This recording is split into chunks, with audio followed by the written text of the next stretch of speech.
সোনা রে, আমাকে একটু জিরে এনে দে না মা। একটু পরে যাচ্ছি। যেতে হবে না তোকে, আমিই যাচ্ছি। রাজ্যের কাজ করব, আবার দোকানেও যাব আমি। তোকে যেতে হবে না, তুই ফোন নিয়ে পড়ে থাক। আমি বললাম তো যাচ্ছি। এই ছাদ থেকে জামাগুলো এনে দে তো। যাচ্ছি।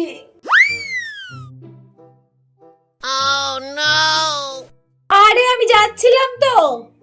তুই যতক্ষণে হেলে দুলে যাবি ততক্ষণে রোদে পুড়ে জামাগুলো সব ছাই হয়ে যাবে। তুই এক কাজ কর, তুই গা এলিয়ে দিয়ে শুয়ে পড়, ঘুমিয়ে পড় তুই। উফ, একটু জল দে না মা। 1 মিনিট মা, আমি হাতটা ধুয়ে এক্ষুনি দিচ্ছি। তোমার জল খাওয়াও হয়ে গেল, 2 সেকেন্ড ওয়েট করা গেল না? হ্যাঁ, তোর ওই 2 সেকেন্ডের জন্য আমি গলা শুকিয়ে মরে যাই। তোর কিছু করতে হবে না মায়ের জন্য, তুই নিজের মতন থাক।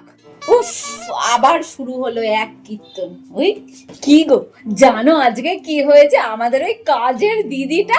দাঁড়াও দাঁড়াও, একটা কাজ করছি, পরে বলো। দেখ দেখ, সারাদিন পরে তোর বাবার সাথে একটু কথা বলতে চাইছি আর আমাকে কাজ দেখাচ্ছে। কাকে দেখে যে বিয়ে করেছিলাম, আমাকে দেওয়ার মতো 2 মিনিট টাইম তার কাছে নেই।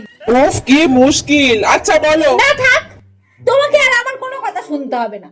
একদিন কথা জমে জমে পেট ফুলে মরে যাব, সেই দিন তোমার শান্তি হবে। একটা কথা বলার লোক নেই।